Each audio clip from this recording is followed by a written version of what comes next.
Petugas mengungkap sindikat penjualan dan pemalsuan ponsel di ruko 3 lantai di perumahan Green Court Cengkareng. Kasus ini terbongkar berawal dari keluhan masyarakat yang membeli ponsel merek terkenal dengan harga murah secara online.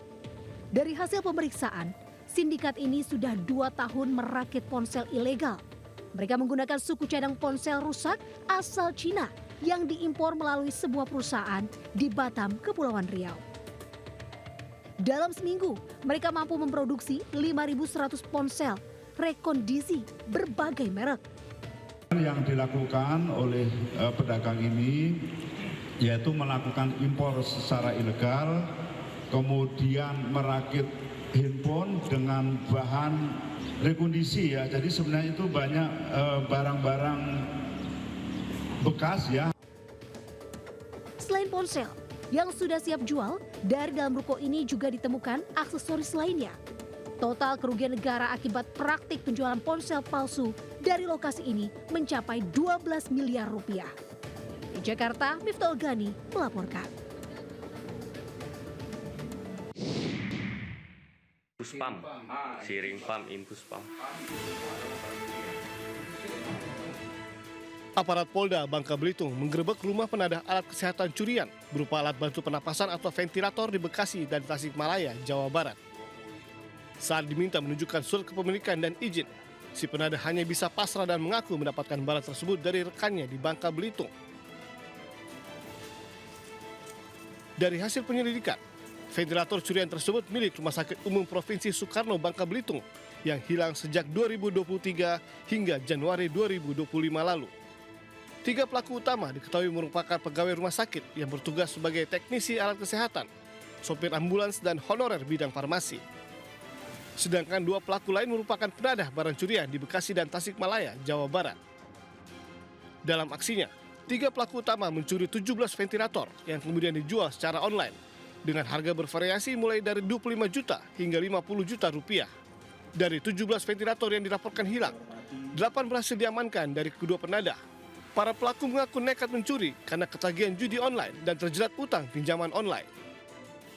Sudah berhasil mengungkap kasus pencurian ventilator di wilayah RSUD Soekarno, Provinsi Bangka Belitung.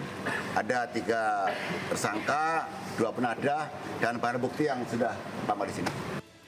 Sementara itu, pihak rumah sakit mengaku tidak mencurigai pelaku dikarenakan pelaku merupakan teknisi perbaikan alkes tersebut.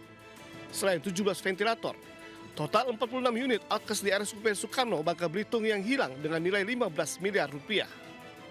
Kesadaran dari penghuni ruangan masing-masing bisa. Jadi kan harusnya begitu ya. Begitu saya punya alat harusnya 10, kenapa sekarang tidak 10? Awalnya seperti itu. Nah, tapi memang saat ini juga menjadi PR buat kami, Pak. Jadi untuk merapikan urusan pencatatan barang aset di rumah sakit. Akibat perbuatannya, 3 pelaku utama diancam hukuman 7 tahun penjara. Sementara 2 penadah diancam 4 tahun penjara. Dari Pangkal Pinang, Bangka Belitung, Haryanto, iNews melaporkan.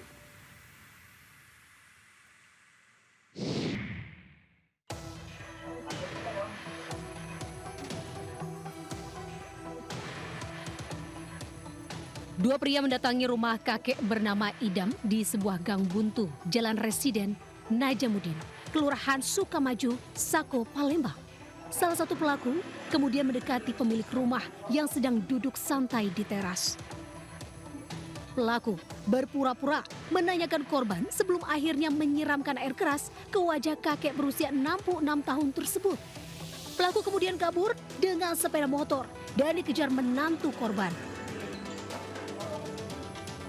Pelaku akhirnya ditangkap polisi di saat bersembunyi di rumah keluarganya di Kecamatan Ilir Timur 2. Kepada polisi, ia mengaku menyiramkan air keras karena disuruh seseorang inisial TB yang dendam kepada korban. Motif yang kita dalami berdasarkan keterangan yang kita peroleh adalah dendam, motif pribadi. Dendamnya ke yang orang tua itu ya Pak? Atau ke dendam ke korban atau ke menantunya? Dendam ke keluarga. Pelaku diketahui merupakan seorang residivis. Kini ia kembali masuk jeruji besi, sementara polisi memburu otak pelaku penyiraman air keras yang identitasnya sudah diketahui. Dari Palembang, Sumatera Selatan, Firdaus, iNews melaporkan.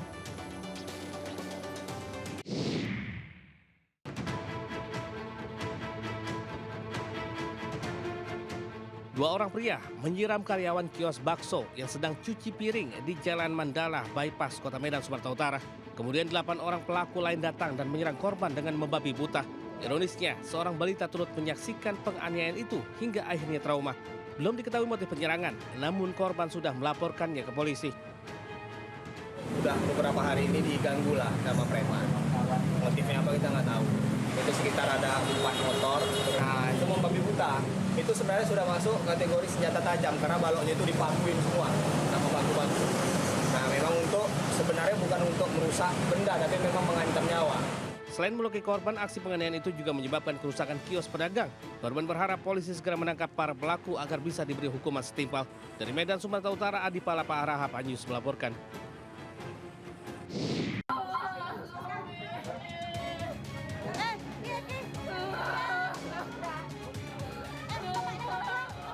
Seorang anak menangis histeris melihat ibunya yang seorang pedagang gorengan jadi korban tabrakan. Pedagang ini pingsan karena menjadi korban tabrakan warga yang mengejar pencuri. Tak hanya itu, 2 lapak warung dan kendaraan juga terlihat rusak di lokasi. Peristiwa kejar-kejaran antara pengendara mobil versus 2 pelaku pencurian kendaraan bermotor ini terjadi di Desa Margototo, Kecamatan Metro Kibang, Kabupaten Lampung Timur, Lampung. Untuk menghentikan pelarian pelaku, pengendara mobil menabrakkan kendaraannya hingga warung gorengan dan mie ayam turut hancur. Seorang pelaku kabur, namun 1 pelaku lainnya berinisial ES dapat ditangkap dan langsung dibawa ke kantor polisi. Pelaku yang berjumlah 2 orang langsung mengambil sepeda motor tersebut, kemudian diketahui oleh korban, dan saat itu juga dilakukan pengejaran oleh masyarakat sekitar. Salah satu pelaku yang membawa sepeda motor korban berhasil diamankan oleh warga dengan cara dihadang dan ditabrak. Selain mengamankan pelaku, polisi juga turut menyita barang bukti 2 motor hasil curian, kunci letter T, serta handphone milik tersangka. Residivis kasus curanmor ini pun dijerat menggunakan pasal tentang pencurian dengan pemberatan dan terancam di penjara maksimal 7 tahun. Dari Lampung Timur, Lampung, Tinus Ristanto, iNews melaporkan.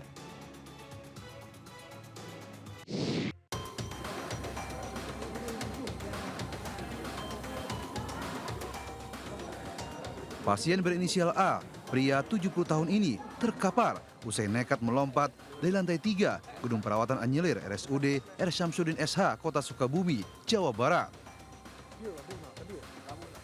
Saat melompat dari ketinggian 10 meter, tubuh korban sempat membentur kanopi lantai 2 hingga tubuhnya terjatuh di atap selasar rumah sakit. Pasien langsung dievakuasi ke IGD untuk mendapatkan penanganan medis lantaran mengalami luka-luka dan patah tulang. Menurut pihak rumah sakit, pasien tersebut sempat dirawat selama 3 hari karena menderita penyakit jantung yang disertai Alzheimer atau pikun. Selama perawatan, pasien tidak kooperatif dan berupaya menghindar dari pelayanan. Diduga pasien hendak melarikan diri dari ruang perawatan. Pasien yang mencoba kabur dari rumah sakit, yang tepatnya di ruang Anyelir lantai. Pintu balkon memang terbuka dan memang bisa akses keluarga untuk di balkon. Dan saat ini untuk preventive action akhirnya semua pintu balkon akhirnya kami kunci, dan memang kalau secara pagar itu pagarnya sudah kami tinggi. Usai mendapatkan penanganan medis di IGD, pasien tersebut selanjutnya dibawa ke ruang perawatan dengan dijaga ketat oleh pihak keluarga. Dari Sukabumi, Jawa Barat, Budi Setiawan melaporkan.